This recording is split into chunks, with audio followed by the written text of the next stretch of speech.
పద్దెంది పడి మెట్ల పైకెక్కి గుడికేగు భక్తులకు ఎదురొచ్చే బంగారు స్వామి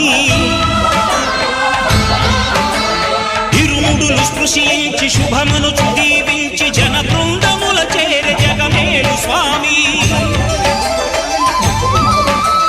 తన భక్తులనరిల్చు తప్పులకు తడబడి ఒక పక్క ఒరిగెన ఓంకారమూర్తి